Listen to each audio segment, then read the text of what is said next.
ನಮಸ್ತೆ, ಬೆಳಕು ನಕ್ಷತ್ರ ವ್ಲಾಗ್ಸ್ಗೆ ಸ್ವಾಗತ. ನಾನಿವತ್ತಿನ ದಿನ ನುಗ್ಗೆಕಾಯಿ ಸಾಂಬಾರನ್ನ ನಾನು ನಿಮ್ಮ ಜೊತೆ ಶೇರ್ ಮಾಡ್ತಾ ಇದ್ದೀನಿ. ಅದಕ್ಕೆ ಬೇಕಾಗಿರೋದು ನುಗ್ಗೆಕಾಯಿ, ಮೇಯ್ನಾಗಿ ನುಗ್ಗೆಕಾಯಿ ಬೇಕು, ಮತ್ತು ಎರಡು ಈರುಳ್ಳಿ ಮತ್ತು 2 ಟೊಮೊಟೊ ಇಟ್ಕೊಂಡಿದ್ದೀನಿ. ಆನಂತರ ನಾನಿಲ್ಲಿ ಮಸಾಲೆ ಐಟಮ್ನ ರೆಡಿ ಮಾಡಿ ಇಟ್ಕೊಂಡಿದ್ದೀನಿ. ನುಗ್ಗೆಕಾಯಿ ತೋರಿಸಿದ್ನಲ್ಲ ಅದನ್ನು ಬಿಡಿಸಿ ಸ್ವಲ್ಪ ಲೈಟಾಗಿ ಸಿಪ್ಪೆ ತೆಗೆದು ತೊಳೆದು ಇಟ್ಕೊಂಡಿದ್ದೀನಿ. ನಂತರ ಇಲ್ಲಿ ತೊಗರಿಬೇಳೆ ಇಟ್ಕೊಂಡಿದ್ದೀನಿ, ಒಂದು ಸಣ್ಣ ಕಪ್ಪಲ್ಲಿ ತೊಗರಿಬೇಳೆ ಇಟ್ಕೊಂಡಿದ್ದೀನಿ. ಆನಂತರ ಇಲ್ಲಿ ಮಸಾಲೆ ಐಟಮ್ಗೆ ಇಷ್ಟು ಪದಾರ್ಥ ಇಟ್ಕೊಂಡಿದ್ದೀನಿ: ಬೆಳ್ಳುಳ್ಳಿ, ಕೊತ್ತಂಬರಿ ಸೊಪ್ಪು, ನಂತರ ಬೇಳೆ ಸಾಂಬಾರು ಪೌಡರು, ಕಾಯಿ ತುರಿ, ಒಂದು 2 ಅಥವಾ 3 ಟೊಮೊಟೊ ಹಾಕ್ಕೊಂಡಿದ್ದೀನಿ. ಯಾಕಂದರೆ ಇದು ಜಾಮೂನ್ ಟೊಮೊಟೊ ಆಗಿರೋದ್ರಿಂದ 2 ಟೊಮೊಟೊ ಹಾಕ್ಕೋಬೇಕಾಗುತ್ತೆ. 2 ಈರುಳ್ಳಿ ಮತ್ತು ಕಡಲೆ, ಇಷ್ಟು ಐಟಮ್ ಇಟ್ಕೊಂಡಿದ್ದೀನಿ. ಆನಂತರ ನಾನಿಲ್ಲಿ ಬೇಳೆನ ಮೊದಲನೇದಾಗಿ ತೊಳೆದು ಒಂದು ಕುಕ್ಕರ್ಗೆ ಹಾಕಿ ಒಂದು ಅಥವಾ 2 ವಿಶಿಲು ಕೂಗಿಸ್ಕೋಬೇಕಾಗತ್ತೆ. ಆನಂತರ ಪಕ್ಕದಲ್ಲಿರೋ ಮಸಾಲೆನೂ ರುಬ್ಬಿ ಇಟ್ಕೋತಾ ಇದ್ದೀನಿ.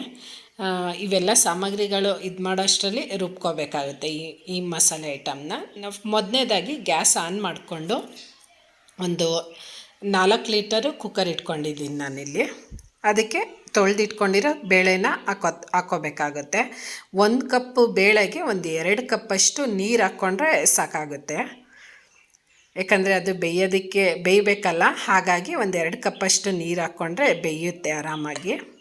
ಆನಂತರ ಈಗ ನಾನಿಲ್ಲಿ ಸ್ವಲ್ಪ ಹಿಂಗೆ ಅಂದರೆ ಸ್ವಲ್ಪ ಅಕ್ಕಿನೇ ಆಗಲಿ ಬೇಳೆನೇ ಆಗಲಿ ಸ್ವಲ್ಪ ಹಾಕ್ದಾಗ ಅದು ಸಮವಾಗಿ ಇರಬೇಕು ಅನ್ನೋದು ಮಾಮೂಲಿ, ಹಾಗಾಗಿ ಸಮ ಮಾಡ್ಕೊತಾ ಇದ್ದೀನಿ.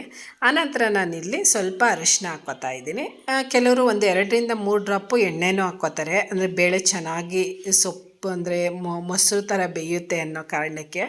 ಆನಂತರ ಅರಿಶಿನ ಹಾಕಾದ್ಮೇಲೆ ಸ್ವಲ್ಪ ಮಿಕ್ಸ್ ಮಾಡಿಕೊಂಡು ಲಿಡ್ ಕ್ಲೋಸ್ ಮಾಡ್ಕೊತಾ ಇದ್ದೀನಿ. ಇದು ಒಂದು ವಿಜಿಲು ಅಥವಾ 2 ವಿಜಿಲ್ ಕೂಗಿಸಿದ್ರೆ ಸಾಕಾಗುತ್ತೆ, ಆರಾಮಾಗಿ ಬೆಂದಿರುತ್ತೆ ಅಂತ ಅನ್ಬೋದು.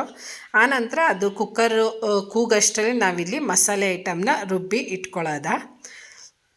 ಒಂದು 2 ವಿಜಿಲು ಕೂಗಾಗಿದೆ ಈಗ.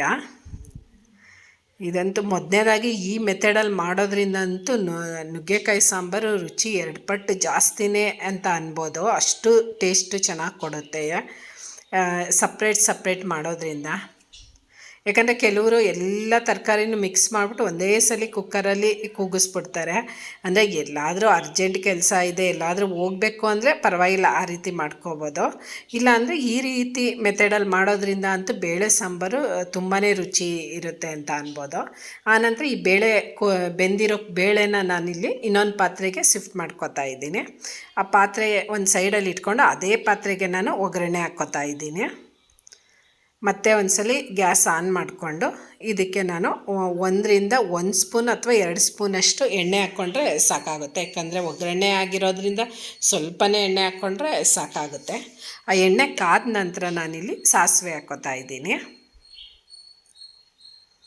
ಸಾಸಿವೆ ಹಾಕ್ಕೊಂಡು ಆ ಸಾಸಿವೆ ಸಿಡಿಯೋವರೆಗೂ ಕಾಯಬೇಕಾಗತ್ತೆ. ಸಿಡಿದ ನಂತರ ನಾನಿಲ್ಲಿ ಒಗ್ಗರಣೆಗೆ ಒಂದು 2 ಅಥವಾ 3 ಒಣಮೆಣ್ಸಿನ್ಕಾಯಿ ಹಾಕ್ಕೋತಾ ಇದ್ದೀನಿ. ಒಣಮೆಣ್ಸಿನ್ಕಾಯಿ ಹಾಕಿದ ನಂತರ ನಾನಿಲ್ಲಿ ಒಂದು ಚಿಕ್ಕದಾದರೆ 1 ಈರುಳ್ಳಿ ತೊಗೊಳ್ಳಿ, ಇಲ್ಲಾಂದ್ರೆ ದಪ್ಪದಾದರೆ ಅರ್ಧ ಈರುಳ್ಳಿನ ಕಟ್ ಮಾಡಿ ಸಣ್ಣದಾಗಿ ಒಗ್ಗರಣೆಗೆ ಹಾಕ್ಕೊಳ್ಳಿ. ಒಗ್ಗರಣೆಗೆ ಹಾಕಿದ ನಂತರ ಇಲ್ಲಿ ಈರುಳ್ಳಿನ ಗೋಲ್ಡನ್ ಕಲರ್ ಬರೋವರೆಗೂ ಲೈಟಾಗಿ ಹುರ್ಕೋಬೇಕಾಗುತ್ತೆ. ಸ್ವಲ್ಪ ಒಗ್ಗರಣೆ ಹಾಕ್ಬೇಕಾದ್ರೆ ಆದಷ್ಟು ಗ್ಯಾಸ್ ಉರಿ ಕಡಿಮೆ ಮಾಡಿದಷ್ಟು ತುಂಬಾ ಒಳ್ಳೆಯದು. ಯಾಕಂದರೆ ಒಗ್ಗರಣೆ ಸೀದೋಗ್ಬಿಟ್ರೆ ಅಷ್ಟು ಟೇಸ್ಟ್ ಇರೋಲ್ಲ ಸಾಂಬಾರು. ಹಾಗಾಗಿ ನಂತರ ಇಲ್ಲಿ ನಾನು ಕರಿಬೇವು ಹಾಕ್ಕೊಂಡು ಆ ಕರಿಬೇವನ್ನು ಸ್ವಲ್ಪ ಲೈಟಾಗಿ ಹುರ್ಕೋತಾ ಇದ್ದೀನಿ ಎಣ್ಣೆಯಲ್ಲಿ. ಈರುಳ್ಳಿ ಅಂತ ಆದಷ್ಟು ಈ ಬೇಸಿಗೆ ಟೈಮಲ್ಲಿ ಚೆನ್ನಾಗಿ ಹುರ್ಕೋಬೇಕು, ಇಲ್ಲಾಂದರೆ ಸಾಂಬಾರು ಹುಳಿ ಬರೋ ಚಾನ್ಸಸ್ ಇರುತ್ತೆ ಹಸಿ ಈರುಳ್ಳಿನೇ ಆದರೆ. ನಂತರ ಇಲ್ಲಿ ಬಿಡಿಸಿಟ್ಕೊಂಡಿರೋ ನುಗ್ಗೆಕಾಯಿನೂ ಹಾಕ್ಕೊಂಡು ಎಣ್ಣೆಯಲ್ಲಿ ಚೆನ್ನಾಗಿ ಫ್ರೈ ಮಾಡ್ಕೋಬೇಕಾಗುತ್ತೆ. ಯಾಕಂದರೆ ಈ ಮೆಥಡಲ್ಲಿ ಮಾಡೋದ್ರಿಂದ ಅಂತೂ ಬೇಳೆ ಸಾಂಬಾರು ಟೇಸ್ಟು ತುಂಬಾ ಚೆನ್ನಾಗಿರುತ್ತೆ. ನೀವು ಯಾವುದೇ ತರಕಾರಿ ಬೇಳೆ ಸಾಂಬಾರು ಮಾಡಿ ಎಣ್ಣೆಯಲ್ಲಿ ಈ ರೀತಿ ತರಕಾರಿಗಳನ್ನ ಹಾಕ್ಕೊಂಡು ಹುರ್ಕೊಳ್ಳೋದ್ರಿಂದ ಟೇಸ್ಟು ತುಂಬಾ ಚೆನ್ನಾಗಿ ಬರುತ್ತೆ ಅನ್ಬೋದು. ನೀವು ಟ್ರೈ ಮಾಡಿ ಮನೆಯಲ್ಲಿ, ಈ ರೀತಿ ಟ್ರೈ ಮಾಡಿ. ಒಟ್ಟಿನಲ್ಲಿ ಹೇಗಿತ್ತು ಅಂತ ಕಮೆಂಟ್ ಬಾಕ್ಸಲ್ಲಿ ತಿಳಿಸಿ, ಅಥವಾ ಬೇರೆ ಥರ ಏನಾದರೂ ಮಾಡ್ತೀರಾ ಅನ್ನೋದನ್ನು ಬೇಕಾದರೆ ತಿಳಿಸಿ. ಆನಂತರ ಈಗ ನನ್ನ ನುಗ್ಗೆಕಾಯಿ ಎಲ್ಲ ಚೆನ್ನಾಗಿ ಎಣ್ಣೆಯಲ್ಲಿ ಫ್ರೈ ಆಗಿದೆ. ಈಗ ರುಬ್ಬಿರೋ ಮಸಾಲೆನ ಹಾಕ್ಕೊಂಡು ಅದನ್ನು ಎಣ್ಣೆಯಲ್ಲಿ ಚೆನ್ನಾಗಿ ಫ್ರೈ ಮಾಡ್ಕೋಬೇಕಾಗುತ್ತೆ. ಈ ಮಸಾಲೆ ಐಟಮ್ ಆದಷ್ಟು ಸ್ವಲ್ಪ ಎಣ್ಣೆಯಲ್ಲಿ ಒಂದು ಅರ್ಧ ನಿಮಿಷಗಳ ಕಾಲ ಹುರ್ಕೊಂಡಷ್ಟು ಟೇಸ್ಟು ಚೆನ್ನಾಗಿರುತ್ತೆ ಅಂತ ಅನ್ಬೋದು. ಈಗೆಲ್ಲ ಚೆನ್ನಾಗಿ ಹುರ್ಕೋಬೇಕಾಗುತ್ತೆ.